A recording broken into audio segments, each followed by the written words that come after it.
மிதுனம் ராசியில் பிறந்த நீங்கள் உங்கள் பிள்ளைங்களால பாருங்கள் நிறைய வீண் தொல்லையை சந்திச்சவங்களா இருக்காங்க. கடனும் சரி வம்பு வழக்கும் சரி உங்களுக்கு கடந்த காலத்தில் நிறைய பிரச்சனைகளை ஏற்படுத்தியிருக்கோம். புத்திர பாக்கியமும் கொஞ்சம் தாமதமாக கிடைக்கக்கூடிய ஒரு ராசி தான் இந்த மிதுன ராசி.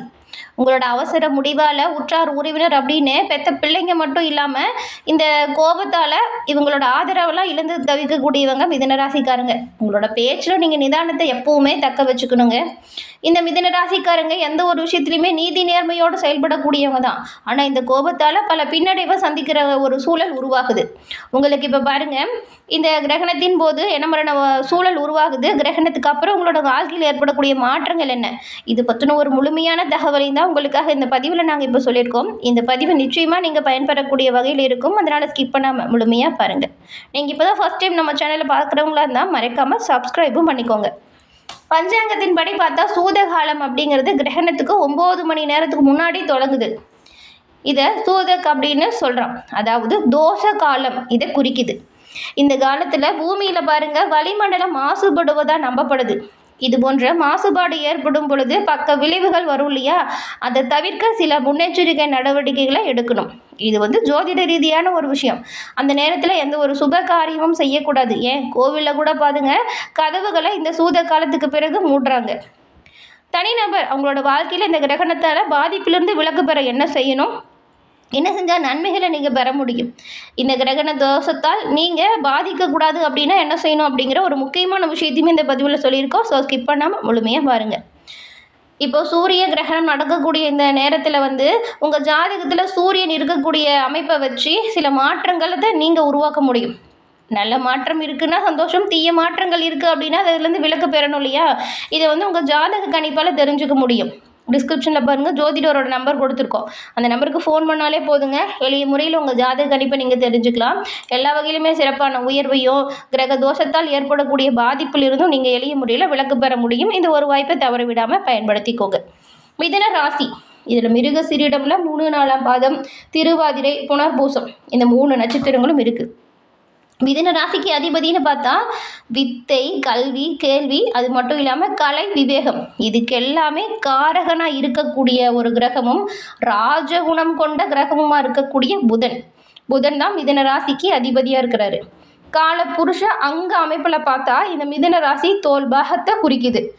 அதுபோல் இல்லாமல் 12 ராசிகளையுமே முதல் உபய ராசியாகவும் இந்த மிதுன ராசி தான் இருக்குது. இதில் மிருக சீரிடத்தில் 3, 4ஆம் பாதம் இருக்குது. திருவாதிரை, புனர்பூசமில் 1, 2, 3ஆம் பாதம் இருக்குது. இந்த மிதுன ராசிக்கு பாருங்களேன் 12 ராசியிலுமே இந்த மேஷம், சிம்மம், துலாம், தனுசு, கும்பம் இந்த ராசிலாம் நட்பு ராசியாக இருக்குது. மற்ற ராசிலாம் உங்களுக்கு கொஞ்சம் பக ராசியாக இருக்கும். மிதுன ராசியில் பிறந்தவங்களுக்கு அழகான மீன் போன்ற கண்களும் இருக்கும். கண்ணாலேயே கதை பேசக்கூடியவங்க தான் மிதுன ராசிக்காரங்க. உயரமான உடல் அமைப்பாக இருந்தாலும் ஒல்லியான தேகம் பெரும்பாலான மிதுன ராசிக்கு இருக்கும். எப்பயுமே சுறுசுறுப்பாக சுற்றி திரியுவீங்க. உங்களுக்கு நெற்றி கொஞ்சம் பரந்த நெற்றியாக இருக்கும். மற்றவங்களை வசீகரிக்கக்கூடிய தன்மையில் உங்களோட பேச்சாற்றல் இருக்கும். ஆனால் பாருங்களேன் அடிக்கடி மனக்குழப்பம் வரும் இந்த ராசிக்கு. இவங்களுக்கு நீண்ட ஆயுள் இருக்குது. 80 வயதுக்கு குறைவில்லாமல் வாழக்கூடிய ஒரு ராசியில் இந்த மிதுன ராசி இருக்குது. மிதுன ராசியில் பிறந்தவங்க எப்பவுமே சுறுசுறுப்பாக இருப்பாங்க. சோம்பேறித்தனமாக இருக்கிறது பிடிக்காது. ஆனால் நிதானமான அறிவாற்றல் இருக்குங்க. சமயத்திற்கு ஏற்றது போல் குணத்தையுமே மாற்றிக்குவாங்க இவங்க. நெருங்கி பழகிறவங்களுக்கு மட்டும்தான் இந்த மிதுன ராசிக்காரங்களோட உண்மையான இயல்பு என்ன அப்படிங்கிறது புரியும். கொஞ்சம் குழப்பவாதியாக இருந்தாலும் எந்த ஒரு கடினமான வேலையை கொடுத்தாலுமே பொறுப்பாக செஞ்சு முடித்து காட்டுவாங்க. இவங்க இந்த மிதுன ராசிக்காரங்க மற்றவங்கள சீக்கிரம் நம்ப மாட்டாங்க. எதையுமே கிரகத்துக்குடைய ஆற்றல் இருக்குது. கோமாளி போல் தெரிஞ்சாலும் ஏமாளியாக இருக்க மாட்டாங்க. எல்லோருக்கிட்டையுமே நயமாக பேசி அவங்களோட காரியத்தை சாதிக்கிறதுல வல்லவர்களாக மிதுன ராசிக்காரங்க நீங்கள் இருப்பீங்க. அதே போல் மிதுன ராசிக்காரங்க மற்றவங்க கிட்ட எவ்வளவு சீக்கிரம் நட்பு வச்சுக்கிறாங்களோ அவ்வளவு சீக்கிரம் அவங்களோட நட்பை துண்டிக்கிறதுக்கும் தயங்க மாட்டாங்க. தனக்கு பிடிக்காதவங்களுக்கு துன்பம் ஏற்பட்டுச்சுன்னா அதை பார்த்து சந்தோஷப்பட மாட்டாங்க. அதே பிடிச்சவங்களுக்கு துன்பம் அப்படின்னா உடனடியாக ஓடி உதவி செய்வாங்க. இந்த மிதுன ராசிக்காரங்களுக்கு திருமண வாழ்க்கையை பொறுத்த வரைக்கும் பாருங்களேன் அதிர்ஷ்டசாலிகளாக தான் இருப்பாங்க.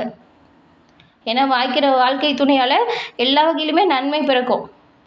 அந்தஸ்து உடையவங்களாக இருப்பாங்க. பெரும்பாலும் இடையிடையே சின்ன சின்ன கருத்து வேறுபாடு வரும். ஆனாலும் அது மற்றவங்களுக்கு தெரியாதபடி மறைச்சி வச்சுருப்பாங்க. உள்ளுக்குள்ளே 1000 பிரச்சனை இருக்கும். இந்த தம்பதிகள் பாருங்கள், வெளியில் அந்த பிரச்சனையை காட்டிக்கவே மாட்டாங்க. ஒற்றுமையாக இருப்பது போல தான் இந்த மிதுன ராசிக்காரங்க இருப்பாங்க. இப்படிப்பட்ட உங்களுக்கு இப்போ ஏற்பட்டிருக்கக்கூடிய கிரக அமைப்பு என்ன மாதிரியான மாற்றத்தையும் கொடுக்குது, என்ன மாதிரியான தாக்கம் இப்போ ஏற்படும், அதிலிருந்து விடுபட என்ன செய்யலாம் அப்படிங்கிறத வாங்க பார்க்கலாம். மிதுன ராசியை பொறுத்த வரைக்கும் பெரும்பாலும் பாருங்களேன், எந்த ஒரு கிரக அமைப்பு வந்தாலுமே அந்த எப்படின்னா எந்த இடத்துல விழுந்தாங்களோ அந்த இடத்துலையே மீண்டு வரக்கூடியவங்க. இப்போது ஏற்பட்டிருக்கக்கூடிய கிரக அமைப்பு பார்க்கும் பொழுது இந்த மிதுன ராசிக்காரங்களுக்கு வாக்கியப்படி 6ஆம் தேதி காலை 8:26க்கு சனி பயிற்சி நடக்க போகுது மார்ச் மாதம். அதே போல் இந்த பிப்ரவரி 17லேயே பாருங்களேன், ஒரு கிரக நிலை மாற்றம் ஏற்பட்டுச்சு. மிதுன ராசிக்காரங்களுக்கு பயணங்கள் சமயத்தில் உங்களை மற்றவங்கிட்ட தேவையில்லாதபடி சில பிரச்சனைகளை மாட்டி விட்டுருக்கோம். பயணத்தின் போது சில பிரச்சனைகளை நீங்கள் சந்திச்சவங்களா இருப்பீங்க. நீங்கள் இனி வரக்கூடிய காலகட்டத்தில் பயணம் செய்யும் பொழுதுமே பேருந்து, ரயிலில் பயணம் செய்கிறதா இருந்தாலும் சரி, கவனமாக பயணத்தை மேற்கொள்ளணுங்க. அதே போல் மற்றவங்க கொடுக்குற சாப்பாடை அந்த டைமில் வாங்கி சாப்பிடாதீங்க. இப்போ நீங்கள் பயணம் செய்யும் பொழுது தேவையில்லாத விஷயத்தை பற்றி யாருக்கிட்டையும் பேசாதீங்க. அதை தவிர்க்க பாருங்கள். பெரிய அளவுக்கு இந்த காலகட்டம் உங்களுக்கு வெற்றி அமைப்பு தரக்கூடிய காலகட்டமாக இருக்குது. அதனால் வம்பு வழக்குகளில் சிக்காமல் இருக்கிறது நல்லது. பார்த்து பத்திரமாக நடந்துக்கணும். பேசும் பொழுது உங்களோட வார்த்தைகளில் நிதானம், கவனம் இது ரெண்டுமே தேவைப்படுது. அதே போல் உடல் ஆரோக்கியத்தை பொறுத்த வரைக்கும் இந்த அதீத உடல் பிரச்சனை பெருசாக பாதிப்பு தந்துருந்துச்சோ அதிலேருந்து மீண்டு வரக்கூடிய காலகட்டம் தான். ஆனால் இந்த ரத்த அழுத்தம், லோ ப்ரெஷர் இருக்குல்ல, அவங்களாம் கொஞ்சம் கவனமாக இருக்கணும். மிதுன ராசிக்காரங்களை பொறுத்த வரைக்கும் வயிறு தொடர்பான பிரச்சனை ஏற்பட வாய்ப்பு இருக்குது. உணவு பழக்க வழக்கத்தை பொறுத்த வரைக்கும் முறையாக கடைபிடிக்கணும். கண்டதையும் வாங்கி சாப்பிட்டுட்டு உடலை கெடுத்துக்காதீங்க. ஏன்னா வயிறு தொடர்பான பிரச்சனை ஏற்பட வாய்ப்பு இருக்குது. பெரும்பாலும் சட்டத்துக்கு புறமான செயல்களில் தொடர்பில்லாமல் பார்த்துக்கோங்க. உங்கள் கூட இருக்கிறவங்க சொன்னாலும் சரி, வீட்டில் இருக்கிறவங்க சொன்னாலும் சரி, சட்டத்துக்கு புறமாக நடந்துக்கிட்டிங்கன்னா பிரச்சனையில் சிக்கிக்குவீங்க. உங்கள் பிள்ளைங்க துணை விஷயத்தில் நன்மை பிறக்கக்கூடிய காலகட்டம். அதனால் அவங்கக்கிட்ட விட்டு கொடுத்து அனுசரிச்சியாக போகிறது நல்லது. தாய் வழி உறவு, தந்தை வழி உறவுகளால் ஏற்றம் வரலாம். திட்டமிட்ட செய்யக்கூடிய அனைத்து காரியத்திலையுமே வெற்றி வாய்ப்பை நீங்கள் நிச்சயமாக பெறுவீங்க. ஏன்னா யோக பலனும் கொடுக்கக்கூடிய வகையில் தான் கிரக அமைப்பு இருக்குது. புதிய அறிமுகம் வரவங்கிட்ட மட்டும் கவனமாக இருக்கணும். மேல் அதிகாரி கூட வேலை செய்கிறவங்கிட்டையுமே நீங்கள் கொஞ்சம் தேவையில்லாமல் வம்பு வழக்க செய்யாதீங்க. வம்பு வழக்க வச்சுக்காமல் பார்த்துக்கிறது நல்லது. அரசு துறை அரசியல்வாதிகள்லாம் எச்சரிக்கையாக இருக்கணும். மருந்து மாத்திரைகளை சரியான நேரத்துக்கு எடுத்துக்கணும்.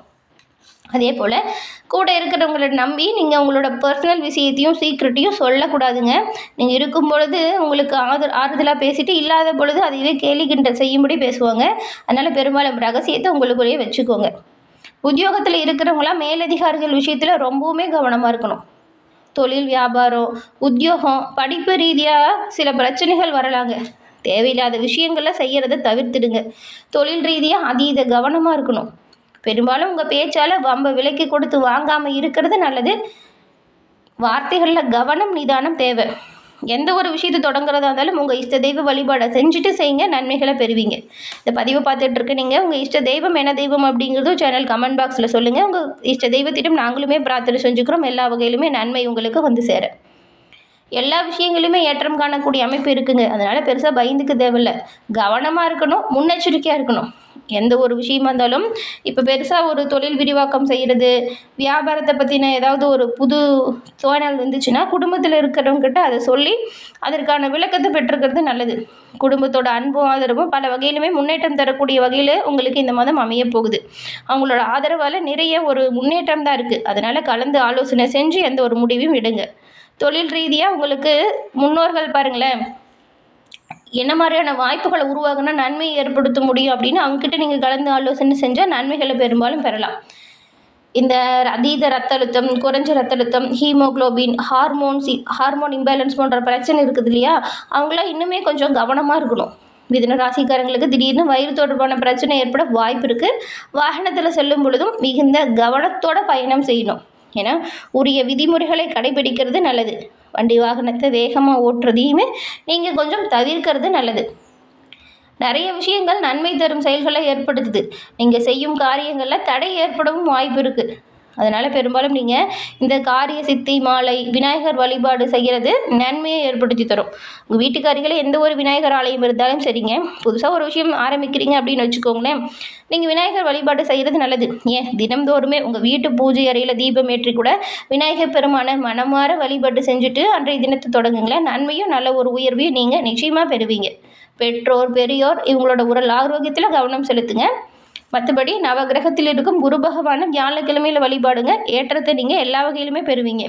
என்ன நேயர்களே, இந்த பதிவு நீங்கள் பயன்பெறக்கூடிய வகையில் அமைஞ்சிருக்கும்னு நினைக்கிறோம். பதிவு பிடிச்சிருந்தால் லைக் பண்ணுங்கள், உங்கள் நண்பர்களுக்கும் ஷேர் பண்ணுங்கள். மறக்காமல் சப்ஸ்கிரைப் பண்ணி வச்சு பாருங்கள். ஃபஸ்ட் டைம் பார்க்குறவங்களா இருந்தால் சப்ஸ்கிரைப் பண்ணி வச்சு கூட ஒரு பெல் ஐக்கானும் கிளிக் பண்ணி பார்த்து வச்சுக்கோங்க. அப்போ தான் நாங்கள் போடுற பதிவுகள் உடனுக்குடன் உங்களை வந்தடையும்.